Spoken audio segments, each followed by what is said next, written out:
আচ্ছা সত্যি কথা বলুন তো, কাফা নেশনস কাপে যখন জানতে পারলেন লেস্টান গোলাস এবং মানবীরের জুটি থাকবে না, তখন একবারের জন্য চিন্তা হয়নি তাহলে আমাদের উইং থেকে আক্রমণটা উঠবে কি করে? যখন আপনি জানলেন আপুইয়া নেই মাঝ মাঠে, তাহলে সাপ্লাইটা করবে কে? যখন আপনি এটাও দেখলেন যে গুরপ্রীত সিংকে আবার ফিরিয়ে আনা হয়েছে, তাও আবার বিশাল কাইতের জায়গায়, তখন কি একবারের জন্য হাসি পায়নি? কারণ এই বিশাল কাইতকে ট্রল করার জন্য গুরপ্রীত সিংকে তো ইন্ডিয়ান ন্যাশনাল টিম ন্যাশনাল ফ্যান্সরা পুরো ঝেঁকে ধরেছিল। তাকে আবার ফিরিয়ে আনা হয়েছে, সেই বুড়োকে, সেই তো আবার পায়ের তলা দিয়ে গোল খেয়ে যাবে।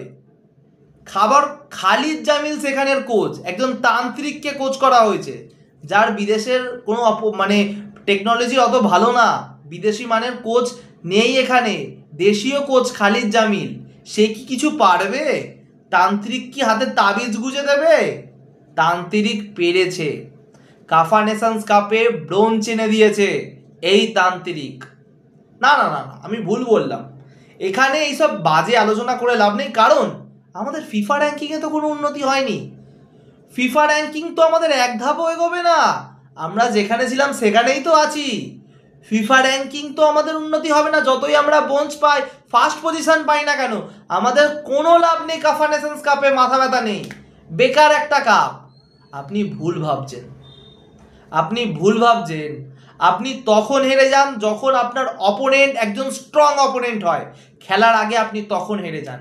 এই ইন্ডিয়ান ন্যাশনাল টিম আপনি লিখে রাখুন, সব কটা দেশ এশিয়ার বড় বড় টিম এদের ইনভাইট করবে, তাদের সাথে ফ্রেন্ডলি ম্যাচ খেলার জন্য ইনভাইট করবে। সব কটা টিম চায় একটা স্ট্রং অপোনেন্ট ফ্রেন্ডলি ম্যাচের জন্য, যাতে তারা প্রস্তুত হতে পারে।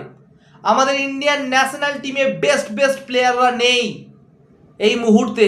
মোহনবাগানে খেলছে, এশিয়া কাপের জন্য প্রস্তুতি নিচ্ছে, কিন্তু বাদবাকি যে প্লেয়ারগুলো রয়েছে তাদেরকে মুখ দেখে চান্স দেওয়া হয়নি, কিংবা আমাদের ফুটবল প্লেয়ার নেই বলে তাদেরকে আনা হয়েছে তা নয়। আমাদের প্রতিটা প্লেয়ার যোগ্য, প্রতিটা প্লেয়ারের ট্যালেন্ট রয়েছে, কিন্তু অভাব ছিল একটা জিনিসের। সেটা কি জানেন? সেটা হচ্ছে কনফিডেন্স। খালিদ জামিল এসে এই কদিনে শুধু একটাই কাজ করেছে, এদের মধ্যে কনফিডেন্সটা জুগিয়ে তুলেছে। তোমরা পারবে, সুনীল ছেত্রী না থাকলেও তোমরা পারবে, লেস্টান গোলাস না থাকলেও তোমরা পারবে, মানবীর সিং না থাকলেও তোমরা পারবে, বিশাল কাইত না থাকলেও তোমরা পারবে। আজকের ম্যাচের man of the match Gurpreet Singh Sandhu.